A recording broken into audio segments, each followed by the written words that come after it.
Bonjour et bienvenue dans ce nouvel épisode des petits trains de Provence à Moscou. Comme vous le voyez, la température à Moscou commence à diminuer et dans la pièce du train, il ne fait plus que 8 degrés. Donc il est temps d'accélérer les tests avant que les températures soient négatives et qu'il soit impossible, ou en tout cas très désagréable, de faire tourner mes petits trains. Alors grande nouvelle aujourd'hui, on va pouvoir faire un tour en cabine du réseau, en tout cas de la partie qui est éclairée derrière moi. Alors je ne sais pas si on le voit bien, tout en haut de la gare du Mont Ventoux se trouve une locomotive Pico, et je vous propose de faire le tour de toute cette pièce, c'est-à-dire de redescendre, et comme ça vous donnera un aperçu à peu près complet du réseau. Avant de démarrer la locomotive, je vais vous expliquer un petit peu sur un schéma le circuit qu'on va suivre.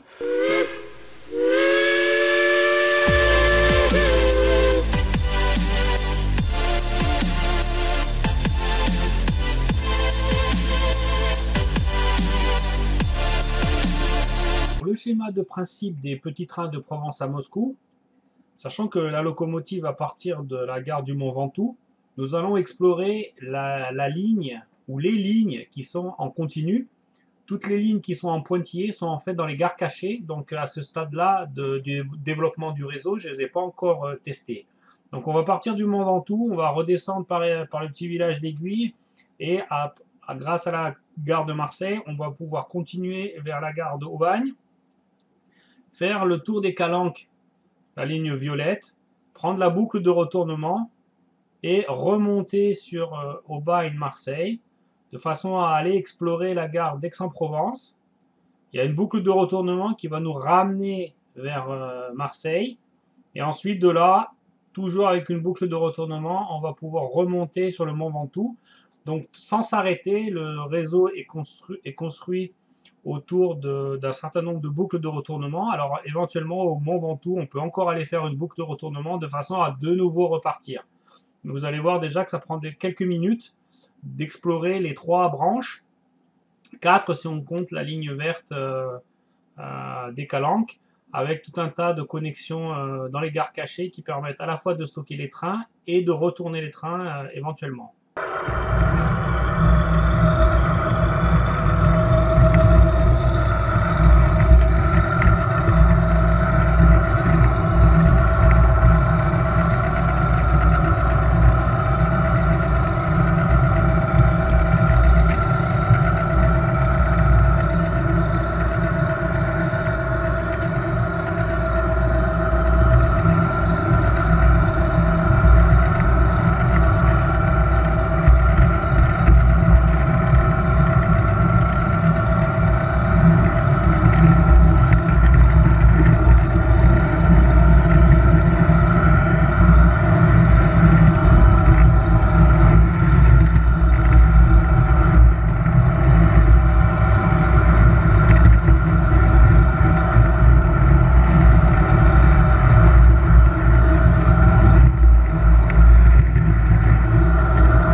Nous attaquons la gare d'Aubagne avec sa série d'aiguillages, et là on voit que j'ai déjà commencé à essayer d'améliorer le passage parce que j'ai toujours des soucis au niveau de l'aiguille triple, et là ce coup-ci ça n'a pas raté, donc il faut repousser un petit peu la locomotive, et là j'attaque une deuxième aiguille qui a un problème.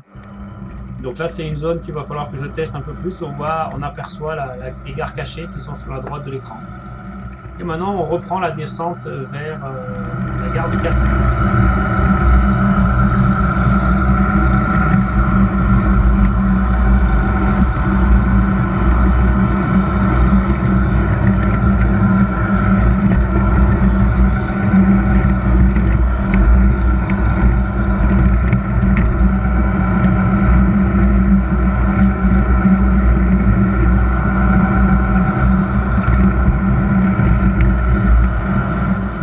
J'attaque ici un grand tunnel, alors qui est très sympa, mais pour l'instant ça passe très bien. Mais si j'ai un souci avec une locomotive, je ne sais pas trop comment je vais y accéder. Il n'y a que mon fidèle adjoint André qui est suffisamment petit pour se faufiler.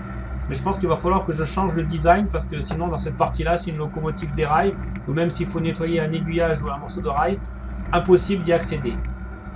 Et nous voici arrivés à la gare de Cassis, dont on fait la boucle de retournement, avant de repartir vers Aubagne, puis Marseille.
Alors, nouveau passage par la gare de Marseille.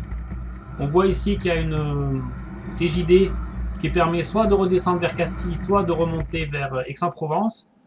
Et là, patatras, il y a un petit challenge sur la TJD. Il y a une des lames dans la position déviée qui ne fonctionne pas correctement et qui crée un court-circuit, ce qui arrête la locomotive. Mais nous allons poursuivre notre montée vers Aix-en-Provence et faire la boucle de retournement pour redescendre sur Marseille.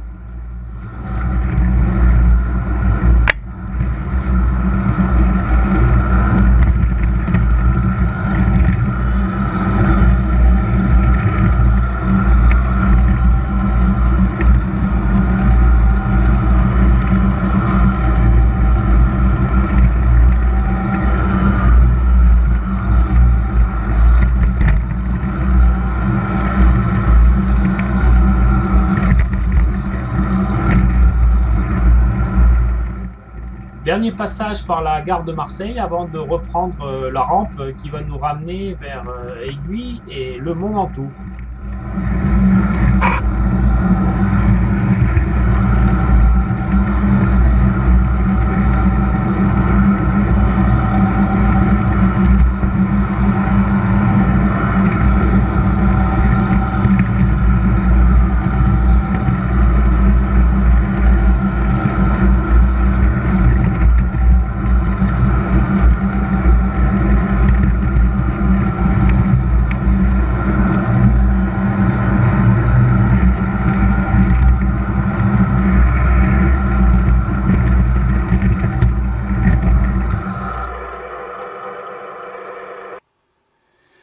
Alors j'espère que ce tour de circuit vous a vu. Donc la machine est remontée tout là-haut sur le Mont Ventoux. Alors je vous ai rien caché, j'ai pas mis de trucage, j'ai pas à couper au milieu du film. Là vous avez en one shot l'ensemble du circuit. Vous voyez qu'il y a encore pas mal de problèmes. Donc avant de me lancer dans Train Controller, il faut absolument que je vérifie et fasse en sorte que chaque passage d'aiguillage, notamment les aiguillages doubles et triples, se passe sans problème et sans courjus. Tant que j'aurai pas une circulation fluide, c'est même pas la peine de faire de la rétrosignalisation. Donc au fur et à mesure, je teste mes aiguillages avec la manette Massot. Donc j'espère que cet épisode vous a plu et puis je vous attends pour un nouvel épisode des petits trains de Provence à Moscou.